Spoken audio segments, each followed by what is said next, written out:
we wonder about, we don't understand, and we have our own viewpoints. I'm not going to get political here right now. I will tell you that I am a conservative personally myself. You guys, it's totally up to you what you are. But we hear a lot of things going around right now about the elections coming up. People are worried about the economy. They're worried about the environment. They're worried about jobs and rights and all those things. And we need to be praying. We need to be involved, I personally believe, in the guidance of where our country goes. I do not believe that we should just sit back and do nothing. I don't think we have a right to complain and whine if we don't vote. I think we ought to be involved. But should we be worried? No. We have really nothing to worry about if we know Jesus Christ is our personal Savior. The subject I'm going to talk about is end times a little bit in our spiritual image of what we put out. We have a lot to be thankful for, and we can make a difference in life. When I look at the book of Daniel and Revelation, it talks a lot about what is going to happen. Now, Daniel is a very interesting book.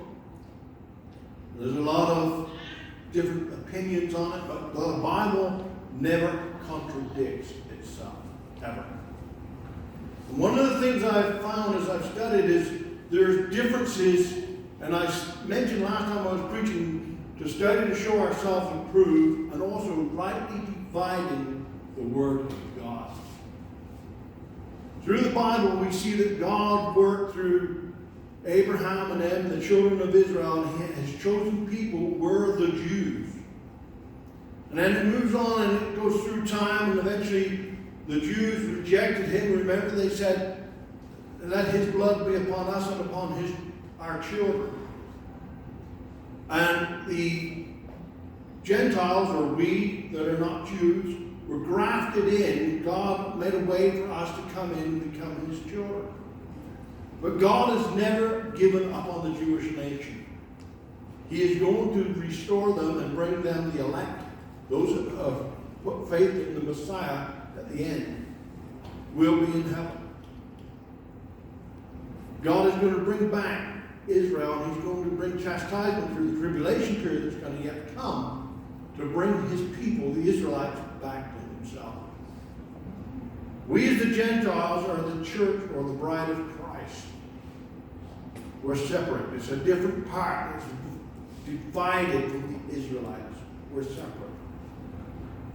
In Daniel chapter 1, it talks about Daniel and how he started up, and then it goes to chapter 2, which is about Nebuchadnezzar.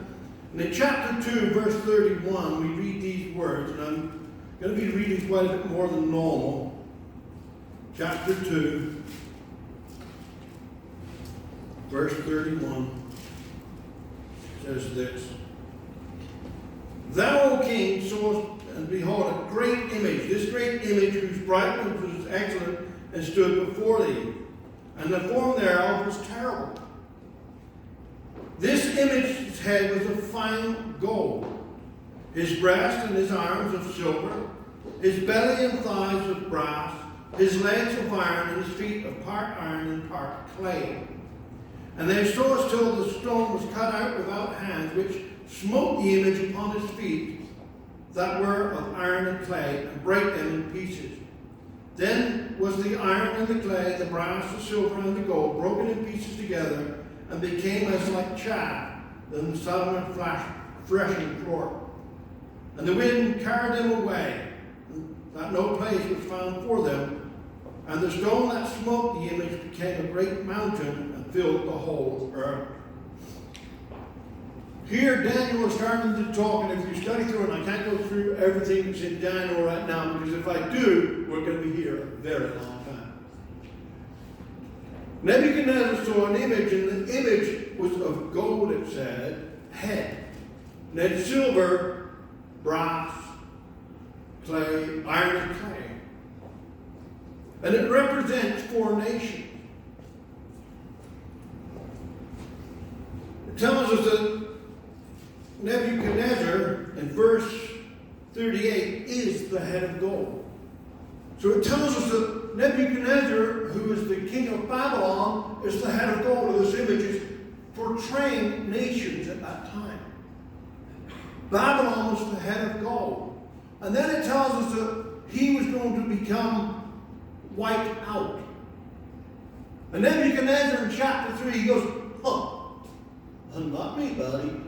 Nebuchadnezzar decides to build a whole golden image, and he tells everybody, just like we see the Antichrist does in Revelation, he says, I want everybody to come and bow down to this golden image. You notice that he was just the head of gold in the great image that he'd seen in the dream. But now he says, I want a full golden image, and I want everybody to come and bow down to it. In other words, what he was saying is, I want everybody to bow down to me. I am the God that you worship. Nebuchadnezzar did not realize that God was in total control.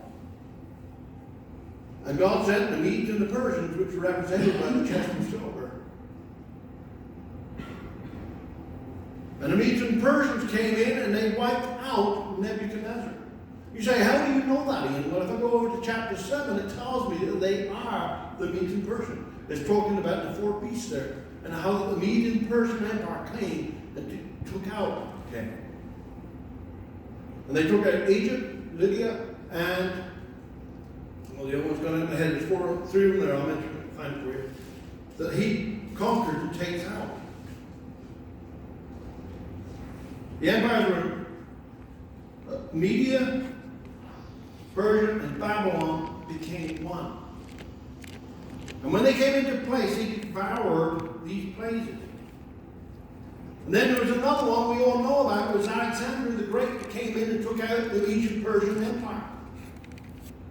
And God wrote all these things that we as Christians do not have to worry about the future. When Alexander the Great came, and we will get into chapter 7 in a minute. When Alexander the Great came, he came in rapidly. And he took out the Mede and Persian Empire. His empire over 12 years basically conquered the whole world that was at that time. He was a master at battle.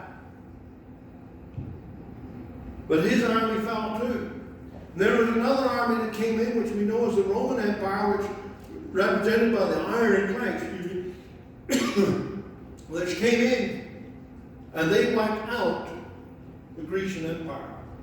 Now we notice on this image there's two legs. It says about that. Rome was actually split into two at the end time. The Grecian Empire, and it talks about it in chapter 7, the four beasts there, talks about four heads on it. Well, Alexander the Great, when he was defeated, his empire was divided into four generals under him. So the Bible is very clear that as we go through it, that all these things took place. Then we get into the Roman Empire where they come in and they crush and put down. And in chapter 9, I'm going through it rapidly to help you guys understand what's coming and what has happened. The Roman Empire come into play. And the Roman Empire was built up. And when the Romans came in, it tells us that Christ was going to be born. And the people that were in charge when Christ was born, it talks about a prince that is yet to come, which is the Antichrist. He is yet to come. Those people that crucified Christ, it's in chapter 9 of Daniel, their nation will rise up again. And they will come into power. And the Antichrist will come and rule. Now we see that these things are gradually coming into play today. The Roman Empire, I don't know if you ever really think about it, but we go live our lives a lot by what Rome did. The way we rule our countries, our calendar, everything is really from the Roman time. The actual nation is no longer in power, but its symbols and how it ran is still going on today. And it talks about a beast in Revelation that was died but never was wounded but never died and has come back to life. And it's talking about Rome that went down. It's in chapter 13 and 17 of Revelation. And he's going to come back into power. Rome. And it talks about one world church there, which would probably be, from what we understand, the Catholic Church. Because it talks much about how that they persecuted the saints. And this is going to come back into power, and the Antichrist is going to use it to set himself up as God. So what do? Are we going to go through the tribulation, which is the next part, except for the rapture, which I believe in very strongly, which I will cover a bit today? Are we going through all that we read in Revelation, where a third of the earth is going to be on fire? Are we going to go through where the sea turns to blood, the fishes die? What happens to us as Christians? Are we going to go through where that scorpion goes around for 5 months stinging people? And it's going to be disaster on this earth? We read a lot in Matthew chapter 24 about earthquakes and diverse places, or many places, and we read about floods and all these things today, and we see all these things happening today, and we go, oh no. We need to fix the problem. From what I'm reading in the Bible, we are not going to fix the problem.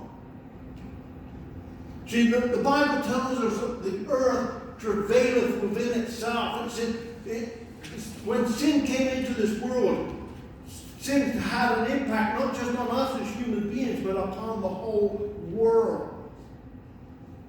And this world has been groaning and suffering ever since sin came in. And God is going to come in the future and he's going to correct it. In fact, it tells us in Peter that there's going to come a time when he's going to quench this earth with fire. He promised that he would never flood this earth again. We hear all the seas arise and all these things. But he promised. And I'm a man that believes when God says, I promise, he keeps it. We have nothing to worry about ocean suddenly coming up and flooding us or anything like that, because God has already made a promise. But he also promised in the time that is coming when this earth will burn up with fervent heat. So what happens to us as Christians? Now maybe I will pass on and go to heaven before that happens. Maybe I'll die and go to heaven. But what happens to my grandchildren? Excuse me. They have been at our home last night. Little brats. You know what they did? They puked, they pooped, they filled their diapers, they did everything last night. Liz and I basically had no sleep last night. We walked into the room and all your snot was like puke. It was a rough night last night. But we love the kids. Even that one back there. We love them dearly. But what happens to them in the future? What happens? Well, I got a wonderful news for you guys today. I'm not going to touch too much into that today because I don't want to go too long.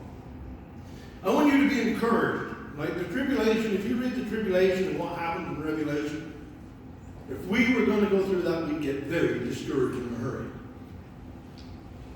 The Bible makes it very clear that we do not go through it. I want to turn to 1 Thessalonians. This wasn't actually in my notes, but God has laid it on my heart. I'm going to go to 1 Thessalonians.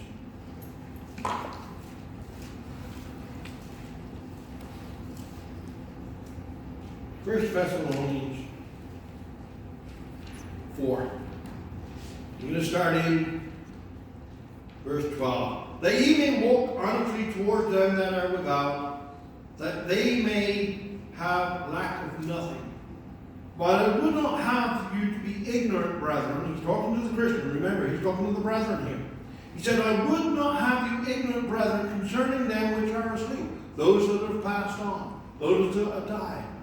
You notice when he says this, he said, they're asleep. He doesn't say they're dead. He says they're asleep. They're asleep. Their body is in the grave sleeping, but they are, Paul said, to be absent from the body is to be present with the Lord. Paul says, when I die, you're going to bury my body, but I'm not there anymore. I'm with my Savior. To be absent from the body is to be present with the Lord. Be not ignorant, brethren, concerning them which are asleep, that ye sorrow not, even as others which have no hope. Many people, when their loved one pass on, they have no hope because where are they? They have no surety that they're with God or they're in heaven. They have no surety of it. But I thank God I have a surety where I'm going.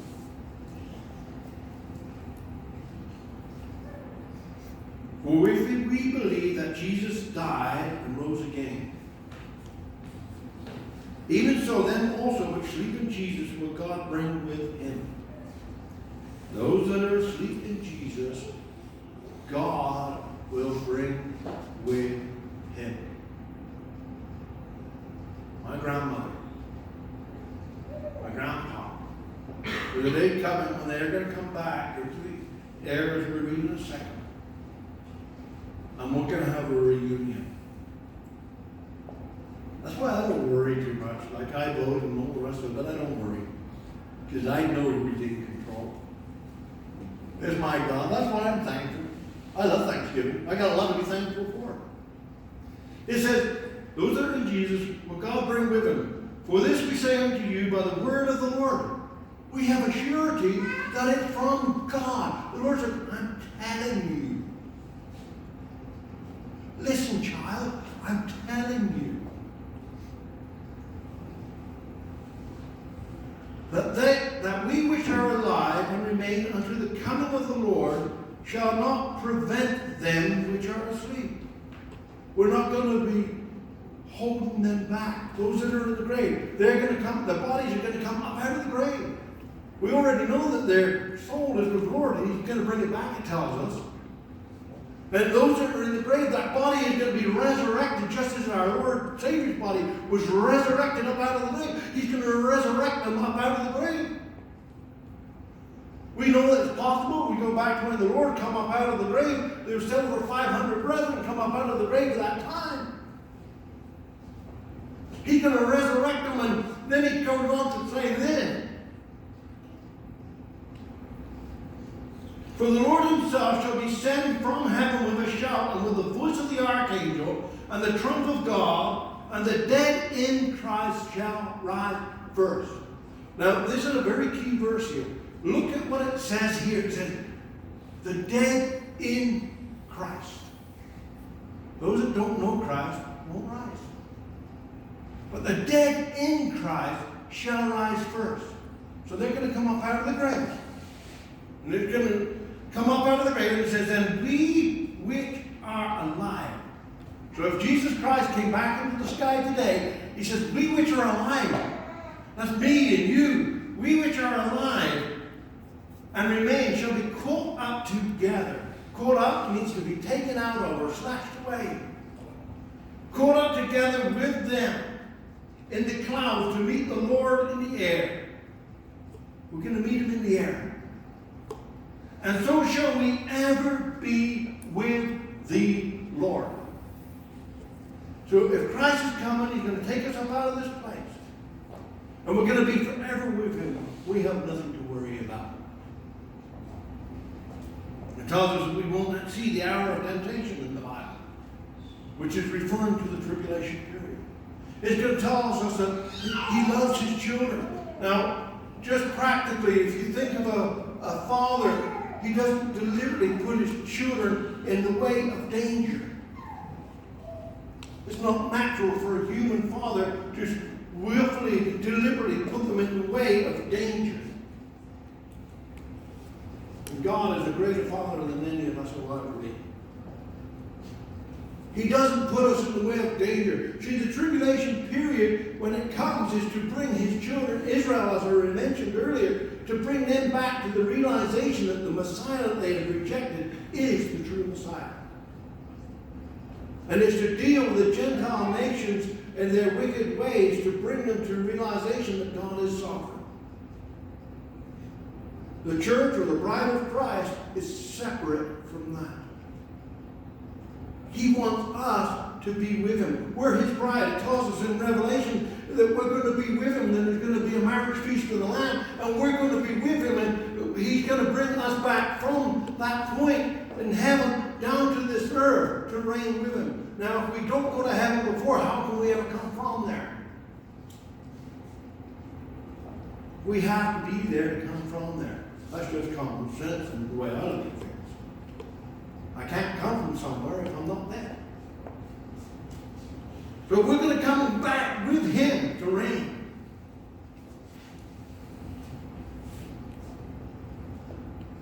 And then he says these words. Wherefore comfort one another with these words. Now, I want you guys to think for yourself, because one thing I don't want people to do is believe it just because the old preacher said so. Comfort one another with these words. Brothers and sisters, we're all going to go through the tribulation. There's going to be absolute chaos. There's going to be pain. There's going to be agony and suffering. And God, our Father, is going to allow us to be persecuted like that because he loves us so much. Does that comfort you? No, that's not what Paul's talking about. He's saying, I comfort one another with these words that he's going to come from the heavens above. He's going to descend. He's going to call those who are dead in Christ, and we which are alive and remain. He's going to call out together to be with him in the air. He says, comfort one another with these words.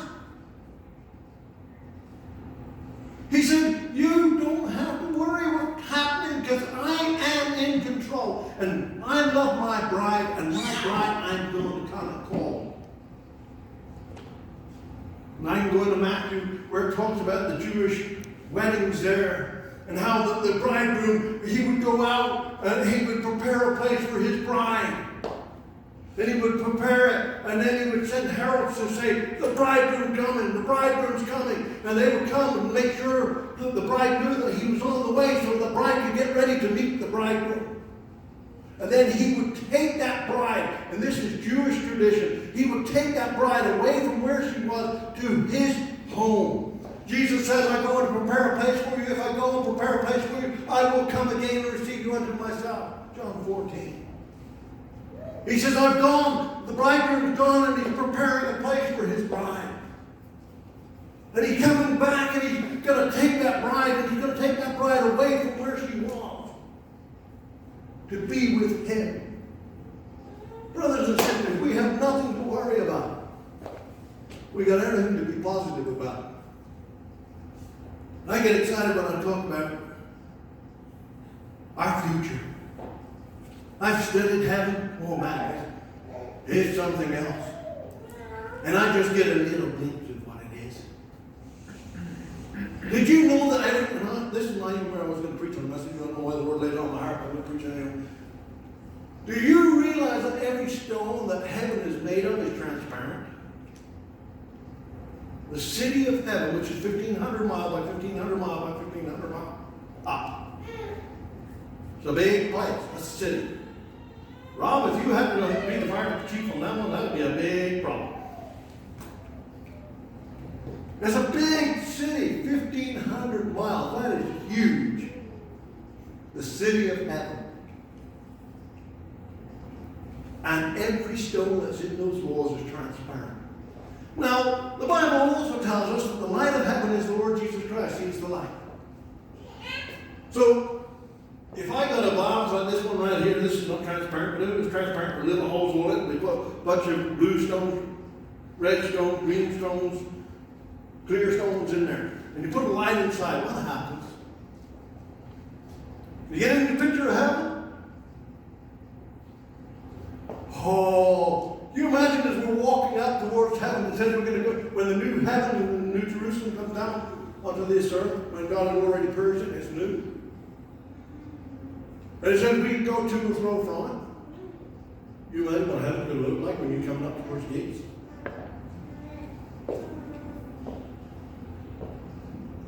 His glory and His radiance through that city. Lights everything. Oh, I can't wait to see Him. That's what we're looking forward to, brothers and sisters. Oh, it talks about a sea of gold or glass, clear as glass, it says. The city. It talks about mansions. I just had to rebuild my house underneath. Believe me, it's not a mansion. But that's not my permanent dwelling place either. I got one that's coming. That's a mansion that's built by the master. Sorry, you're not the master. You can build, but you're not the master builder. God is the master builder. And He says, I've gone to prepare a place for you. He's got to come one day and take us home. So what happens in the tribulation period? 2 Thessalonians. And there's so much to hear. It talks about the goats in Revelation, on all the nations and Rome and that. And I don't have time to go through it. I want to do a series on it eventually. Go through it one by one, chapter by chapter. Because it's such an interesting subject. Chapter 2 of 2 Thessalonians says this. Now we beseech you, brethren, by the coming of our Lord. Notice what it says there again. Now we beseech you, brethren, by the coming of our Lord Jesus Christ, and by our gathering unto Him. I'm no smart cookie, but that sounds like He's going to gather me away.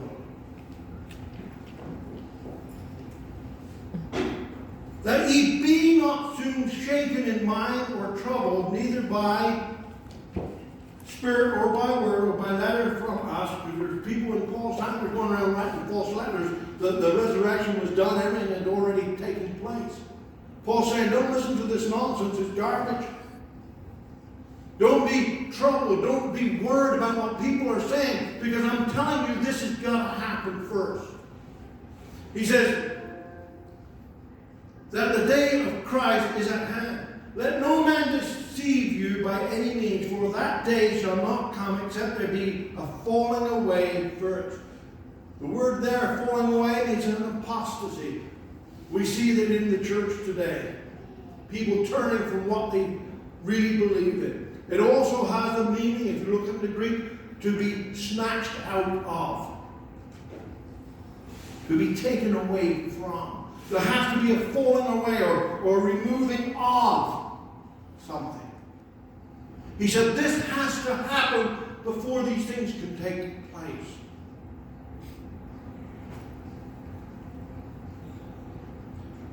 That the man of sin be revealed, the son of perdition. He said these things are falling away. All this has to happen first before the man of sin or the Antichrist can come into play. Now we know the Antichrist is in the tribulation. In Daniel chapter 7 it talks about the little horn there that comes up. And he's going to bring judgment on Israel himself. And he's going to seat himself in the temple and he's going to make himself as God and say, you have to worship me. He's going to do, well, the temple is going to get rebuilt too. The Bible tells us that. Do you realize that the Jews have already started to rebuild a lot of the vessels and stuff that have to go in the temple? Yep. They've already started doing that stuff.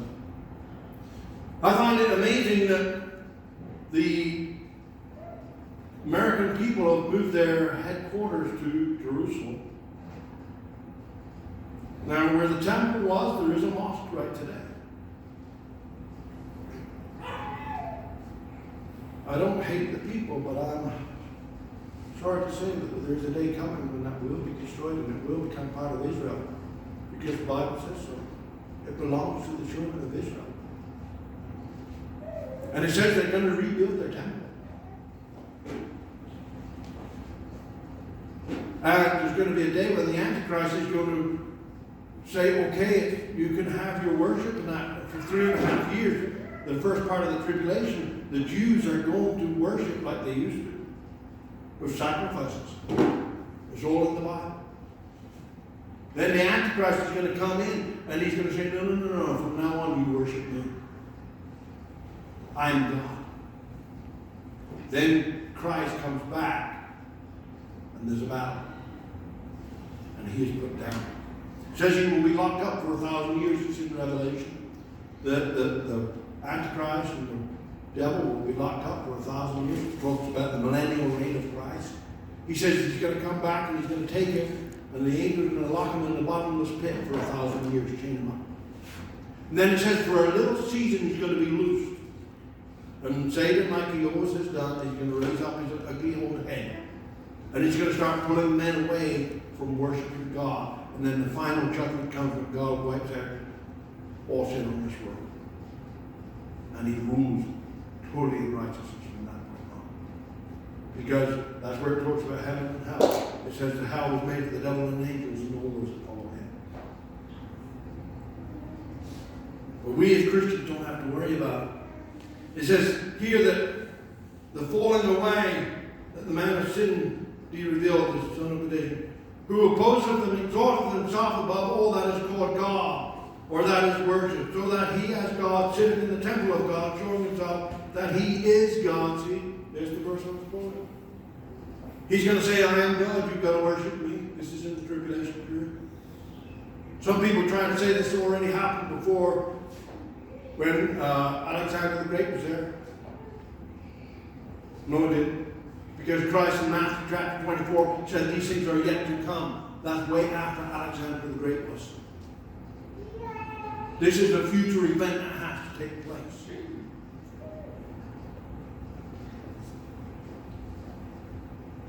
He says this Antichrist is going to exalt himself above all that is called God, or that is worshipped, so that he as God sitteth in the temple of God and shows himself that he is God. What is Satan's desire right from day one? To be above God. You go back to Job. Right through the whole Bible. Go to the Garden of Eden. What was his plan? That he wanted to be up there. And it's still the same. That Satan has to change.